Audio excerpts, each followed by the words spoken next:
What if I told you that one dynasty, born in the sands of Arabia, ruled over the largest empire the world had ever seen until that time, stretching from Spain to the borders of China? This is the incredible story of the Umayyad Caliphate, a dynasty of ambition, brilliance, controversy, and collapse. Let's dive into the rise, the glory, and the fall of the Umayyads. Our story begins in Mecca in the early 7th century. At the heart of the city were two rival clans, Banu Hashim, the clan of the Prophet Muhammad, and Banu Umayyah, a wealthy and politically powerful family. Their leader, Abu Sufyan, at first opposed Islam, but like many others, eventually accepted it after the conquest of Mecca. Now, fast forward a few decades after the Prophet's death.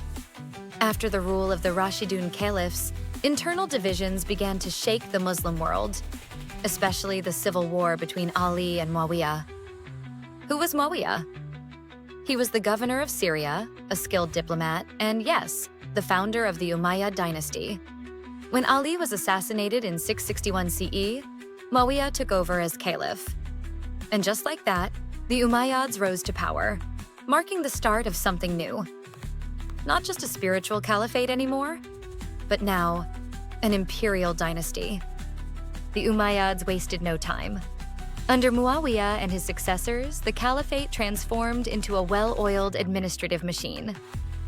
They moved the capital to Damascus, built roads, minted coins, and created a centralized bureaucracy, something inspired by the Byzantines and Persians they had conquered. But the most jaw-dropping part? The expansion. In the west, Muslim armies crossed into Spain, establishing Al-Andalus in 711 CE. But with great power comes great controversy. While the Umayyads expanded the empire, many Muslims began to question their leadership style. Why? For starters, the Umayyads were seen as too worldly, more like kings than spiritual leaders. They wore fine clothes, lived in palaces, and practiced dynastic succession, passing power from father to son, something that bothered many devout Muslims. Worse, non-Arab Muslims, called Mawali, were treated as second-class citizens. Despite sharing the same faith, they didn't have equal rights or access to political power. This caused growing resentment, especially among Persians, Shia Muslims, and the descendants of Ali. And then there was Karbala. As time went on, cracks began to show. Revolts began popping up across the empire.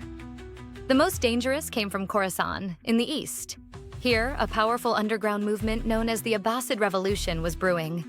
It united Persians, Shia Muslims, and those discontented with Umayyad rule. In 750 CE, led by Abu al-Abbas, the Abbasids swept across the empire and defeated the last Umayyad caliph, Marwan II, at the Battle of the Zab. One by one, Umayyad princes were hunted down and executed, except one.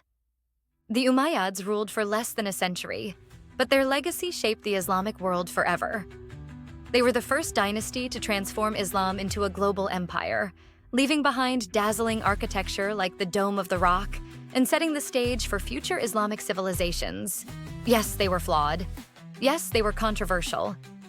But without the Umayyads, the story of Islamic history and world history would be incomplete. So next time you see a golden dome or hear the call to prayer echo through ancient streets, remember, you're hearing the echoes of an empire that once ruled the world.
some